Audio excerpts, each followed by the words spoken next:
completely different looking cast of characters in Chicago. Yes, Jimmy Butler is still there, but the guys around him, at least on the wing, will be Rajon Rondo and hometowner Dwyane Wade. Whoever envisioned Wade ever leaving the Miami Heat, but it happened, and he is back where it all began for him in Chicago. D. Wade with our Steve Ashburner.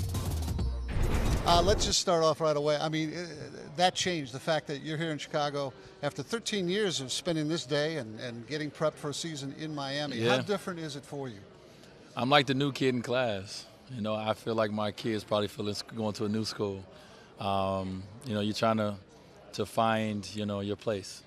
But because basketball hasn't started yet. When you get on that court, it's basketball. And you get out of it and you do what you have to do as a leader. But right now, I feel like the new kid around here, man. That's great. Yeah. It's 6 years since you first flirted with coming to Chicago as a free agent back in 2010. Yeah. There are a lot of people excited to see Dwyane Wade on that Bulls team. What can people expect in terms of what you bring now, 6 years later, to this particular squad? Well, I mean, you know, my leadership obviously is very important for this team. My experience, you know, of playing, you know, in the NBA 13 years, been in 5 finals along the way, and so forth and so on. But, you know, from a standpoint of, you know, my play, I've always been a guy who always try to help make his teammates better on the court. And, you know, I've been lucky enough to be around for a while where I can still put the ball in the basket as well. You know, just like last year, I just coming out looking to have a successful season. And for me, a successful season is staying injury-free and winning ball games. You know, everything else take care of itself. You mentioned the injury-free. 74 games last year, the most you'd played in about five years. Yeah. How much was that due to a change in routine between the games and heading into the season, as opposed to maybe a change that was noticeable on the floor? Well, the first part of it is luck. You know, players don't never want to get injured. You know, you never want to have to, you know, miss games. You know, I want to be out there every day, you know, that I can. So you have to get a little lucky, you know, at times.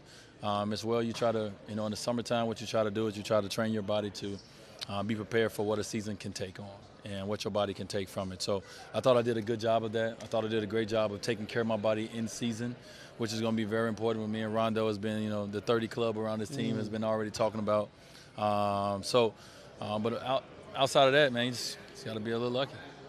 Yeah. So there's a little element of fluke to it, but you have to do all the prep work. Yeah, you have to do all the prep work. You have to take care of your body. You have to learn your body. You know, you have to know what, you know, what can help you. You know, when you have certain things to, you know, don't let small things become big things, etc. But, you know, outside of that, when you're on that court, man, we play such a physical sport that at any given moment, you know, that anybody can get injured and miss time. So when guys don't, you know, it's not because, you know, they're doing something so spectacular.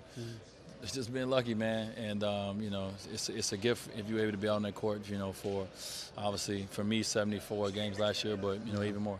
One of the big basketball questions for this new crew is you've got yourself, you've got Jimmy Butler, you've got Rajon Rondo. Yeah. Ball-centric players, if not ball-dominant. Is there enough basketball to go around, and how do you blend what each of you guys does best? Yeah, I mean, that question is always asked for every team, right? You know, and I think, you know, it's all about, you know, the mindset of the guys. You know, if your goal is to win games, your goal is to compete for championships, you do what you have to do.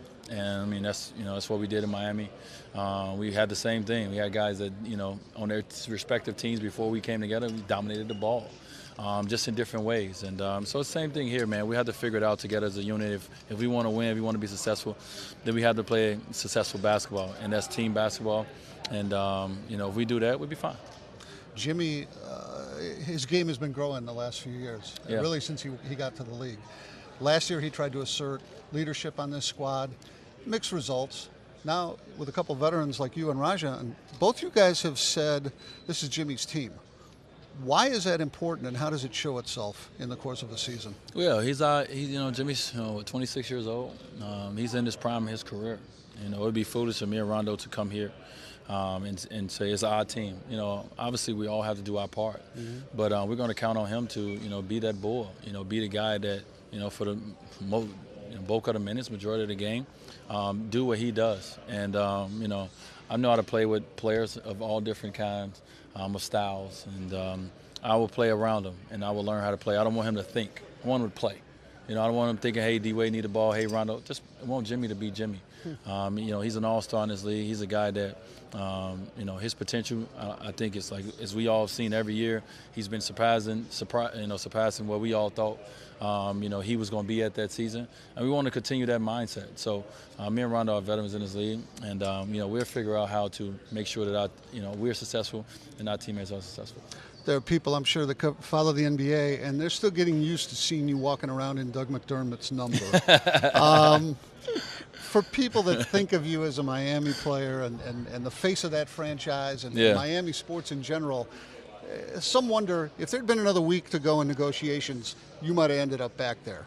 What do you say to the people that think that this was just sort of an emotional, quick, impromptu kind of a deal-making, and that maybe some of your heart is going to be back there? I don't really concern myself with people like that. You know, whoever, you know, all of us are. We have opinions, and that's fine. You know, my goal and my focus is, you know, where I'm at today, and what I have to do for this organization, this team. So I'm excited to be here. So whether they're not excited for me to be here, that's on them. I'm excited to be here. I'm excited to go on this journey. You know, this is where I, you know, first envisioned, you know, ever playing. You know, when I picked up a basketball, you know, many years ago. So, you know, I'm just looking forward to everything. Part of you being here, like it or not, is what this might mean, or the opportunities, or some of the challenges off the court.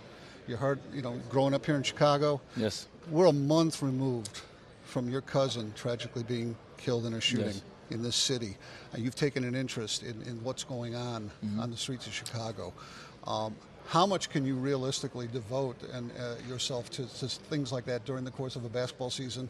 And where would you look to begin to see some progress? Well, I think the biggest thing, and I always say this, is it's not about, you know, what I would do. It's about what we want to do as a community, as we want to do as a city and a state. You know, how much can we all do together? You know, I have a voice, I have a platform. I'm willing to use my voice and platform. I have a foundation, you know, that I'm willing to use. But, you know, I can't be on the ground every day. I can't be on the streets every day. You know, I have people in my foundation that I trust is going to do a good job for the things that we do. But, you know, it's other things that needs to be done, and it needs to be done by, you know, more numbers of people. You know, strength in numbers is key here in Chicago. So, you know, I think a lot of people's goals are the same. Everyone wants to do good. Everyone wants to give back. But everyone is doing it individually, and that's great. But how can we do it? How can we do it together a little more and really make a bigger impact? You take it pretty personally that this city is dragging around that reputation and ongoing day after day, there's still these issues? Yeah, man, Chicago's a beautiful city. You know, it's one of the best places, you know, that I've ever been, you know, around the world. I mean, I've been lucky enough to grow up here, but this is like one of those cities that, you know, you talk to anybody around the world, they want to visit Chicago one day. And right now it has a black eye. You know, and people have this perception about coming to Chicago that if you step off the plane, that, you know, your life is going to end.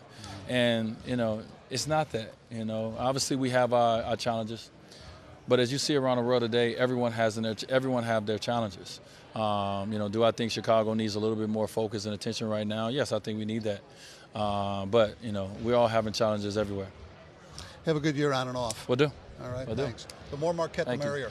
For sure. I like that. I like that. Great. Much appreciated. Thanks, Dwyane. Thank you.